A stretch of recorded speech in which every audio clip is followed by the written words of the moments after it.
Hi all, this is your Professor Ian. This is a hopefully short lecture on quoting, summarizing, and paraphrasing with the emphasis on summarizing. So let's jump into this. And I've taken a lot of this material from the Owl at Purdue. And I'll plug the Owl at Purdue, great writing resource site. So let's jump into it. What are these things I'm talking about? So summarizing. Summarizing is taking a long work and just giving the main points of it. And why do we do this? Well, when we're recapping what an author has written, when we're presenting that material in our own writing, you would want to summarize what that author has said, or authors, or whatever, in a succinct way, so then you can then analyze that text, right? So summarizing involves putting the main ideas in your own words, including only the main points, right? It is necessary to attribute summarized ideas to the original source. Otherwise, you're getting into plagiarism. So even when you're summarizing, you need to have those citations telling your reader where you're getting this information. Otherwise, it seems like you're trying to take credit for that information. Oh, there's my little video screen. Okay, so summaries are significantly shorter than the original. They take a broad overview. I like to go with the rule that a summary should be no longer than a quarter length of the original source, and usually even less than that, especially with longer works. A quarter at the most. Paraphrasing. Paraphrasing is a Latin word, and it literally means to put two words side by side, or two phrases side by side. Para means side by side or beside each other, and phrase means a group of words. So paraphrase means to literally put two groups of words beside each other. And paraphrasing involves putting a passage from a source material into your own words. So the difference between paraphrasing and summarizing is taking the main ideas. Paraphrasing would be to take, say, a thesis statement and to reword it and to give put it in your own words and include that in your writing. So you're not quite summarizing. You're not just giving the main ideas. You're literally translating into your own words, basically. So it's a more in-depth working with the text. Summarizing, you're going for the broad ideas, the main ideas in a larger piece. Paraphrasing is working with a shorter piece of text and putting in your own words. And there are a number of reasons we do that. You don't want to cut and paste too many direct quotations. You're crafting your own writing voice. Paraphrasing helps you analyze text because you have to understand what the author is trying to say and put in your own words instead of just plopping it into your writing. A paraphrase must be attributed to the original source, right? You must cite this, even though you're putting in your own words. Paraphrase material is usually shorter than the original passage, right? So you are taking a somewhat broader look at it. You're not going word by word. It's not a literal translation. So you are trying to give the main gist of something in your own words, but it is more in-depth than summarizing. Finally, quoting. This is, of course, providing direct textual evidence, right? And you want to do this judiciously in your essay writing. You want to think about source material as unique or noteworthy, that you need to capture that exact wording in your own writing instead of paraphrasing. Paraphrasing is what you should be doing most of the time.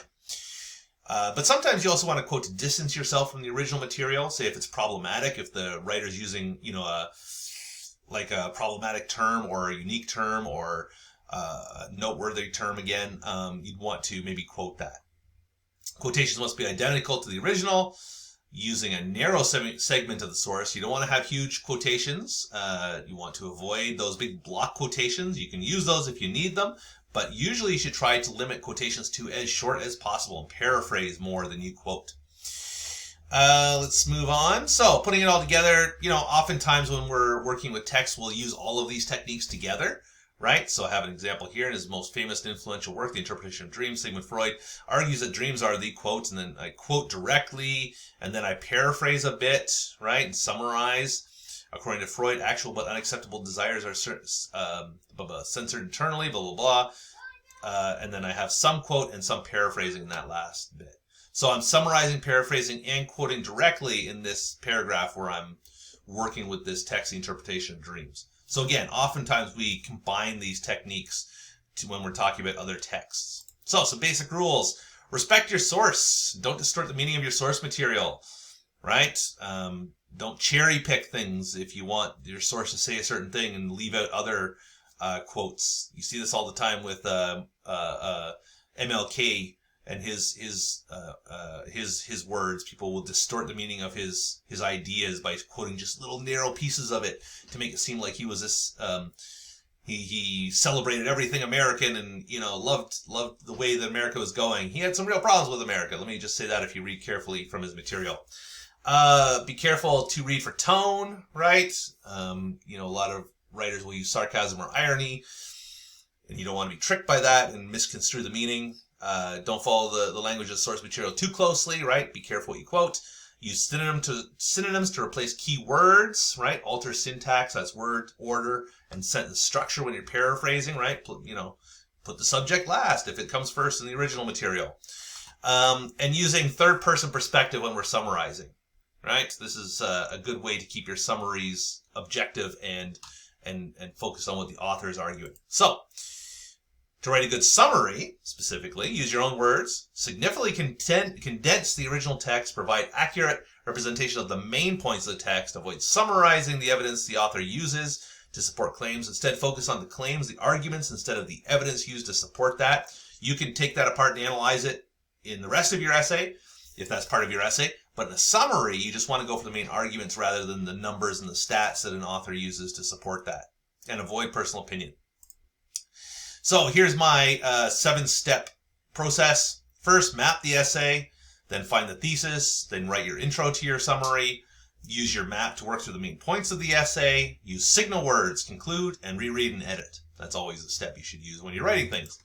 So step 1, start by mapping the essay. Differentiate between the author's main points, their topic sentences, and supporting evidence. Actively read the essay and circle the topic sentences. So here's an example of an essay. The Case for Cursing by Kristen Wong. It's a fun essay about why cursing is useful. And if you read through here, we'll get into it a bit more, but here's a topic sentence. Swearing and cursing are often interchangeable, or often used interchangeably, but there's a subtle difference in their origins, right? So that's what she's going to argue in this paragraph. And so that's what I would circle as a topic sentence. If you come down here, this is getting into evidence.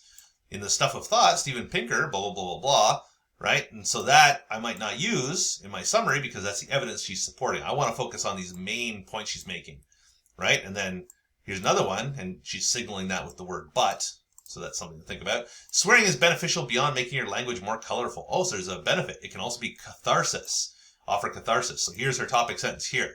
There's a release offered by swearing. Oh, okay. So I'd circle that as a topic sentence. And then she cites a study to support that. So that's her evidence. I don't need to summarize that necessarily. I probably won't want to summarize that because I want to stick to the main points. Okay?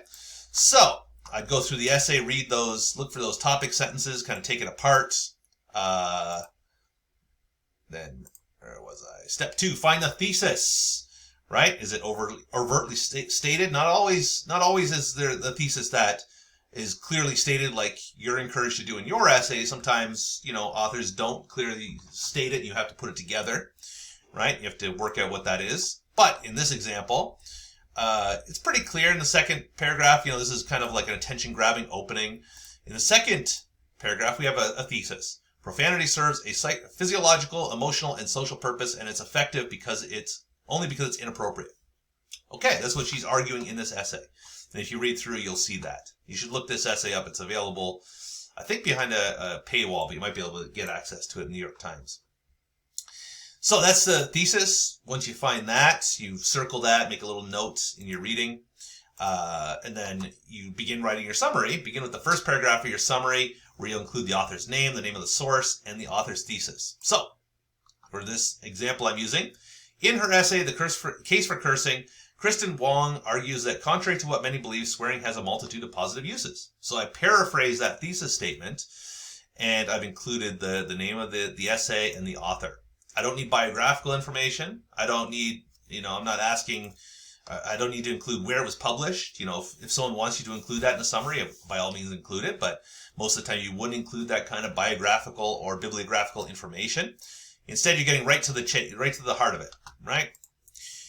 And a quick note, when we're in academic writing, we use an author's full name the first time we introduce them in our writing, and from then on we use their last name only. We don't need to use honorifics like Mr., Dr., Mrs., Miss. unless it's kind of like part of their name, like Dr. King from Martin Luther King, perhaps you might want to use. You don't have to. Generally in academia, we just use the last name. So, for example, in her essay case, the case for cursing, Kristen Wong, so full name, argues that contrary to what many believe, swearing has a multitude of positive uses. Wong begins by, so now I've just used her last name, and I will use her last name for the rest of the essay. I don't use her first name because she's not my friend. I don't know her. I use her last name because that's respectful in academia. That's the academic code that we use. Okay? So step 4, I use that map of the essay. Remember, I went and circled the topic sentences, and I ignored the evidence that she's using, the studies and such, and I use that to write, I go through and chart her argument. Now, a couple things to think about here. Use your paragraphs of your summary, or your paragraph if it's only a short summary. For that essay I showed you, it'd be like, a paragraph, maybe 2, I guess. Make an assertion in each of your paragraphs, what the author is writing about. Follow along with the source material, right? Try to follow along chronologically through their argument, but exclude minor points and supporting evidence, right? So the studies that she cites, you don't summarize those, you just summarize the main points, but you follow along in the order she presents her argument. Stay objective. Summary is not a place to engage and critique the ideas. So say you don't like cursing and you think she's wrong, save that for another part of your essay. When you're just giving a summary of a text, just objectively summarize what the author is arguing. And again, one key way to do that is by using third person, no first person, not I think the author's doing that, I feel the author's doing that. Just say the author is doing that and stick to the third person. That'll help you stay objective, right? Follow along in the order, as I mentioned. So, step 5, use signal words. And this is more of just a reminder. Signal words are phrases or words that indicate that the author is doing this. You're signaling that it's the author's words, the author's argument that you're talking about, not your own. This helps clarify that you're not editorializing, you're not offering your own opinion, you are charting in an objective fashion what an author is arguing. So, however, Wong contends that the author begins the essay by arguing, then Wong argues, finally Wong concludes by, right? So you're signaling with these phrases and words that you're charting the author's arguments. So these are great ways to help organize your summaries. Keep using these signal phrases. That's going to help you stay focused objectively on the text and summarizing it. So 6, concluding. So a summary doesn't need a typical conclusion, right? You don't summarize your thesis and the main points. You just conclude your summary with the author's final point. You might even use a word like finally. The author concludes by arguing whatever, right? So that's what don't be afraid to signal, and that's what I mean. Finally, the author concludes by. That's a great way to end a summary, right? Because it tells your reader, hey, this is the end of the summary. I'm not just ending midstream. This is it. But you don't, conclude in the usual way with a persuasive essay. Okay, so then, reread your summaries. This is step 7, rereading and editing. Is your summary complete? Does it cover all the points? Is it objective? Have you used the first person? Cut that out. It's fine to write a rough draft of something in the first person and then go through and edit it and turn to the third person. That's fine. I always, some people write well in the first person for a rough draft because it helps them get their ideas on paper. Just go back and fix that. Does your essay follow the same order? It should. Have you put direct quotes and quotation marks and cited any paraphrasing? And you should be avoiding direct quotes when you're summarizing, especially short summaries. Try to avoid quotes. If you have to, but really be judicious about that. Don't just quote and just fill your paper with quotes, your summary with quotes, because that's problematic in itself. So anyways, 7 steps that I covered. Map the essay, find the thesis, write the intro, use your map to work through the main points, use signal words, conclude, and then reread and edit. And then I've provided an example here if you want to take a look. I've left the notes after this video, so you can take a look at this example. This is another essay. This is the whole essay. And then I've gone through and just kind of cut out what I would include in a summary, basically all the evidence. And then I've provided a sample of the summary that I've come up with. So if you want to test yourself, I would suggest taking a look at this essay, reading it and thinking about what you would do for a summary, and then going through what I've done and see how it compares. Okay, so that's about it for now. Thank you very much. If you have any questions, of course, you can contact me. Thank you very much.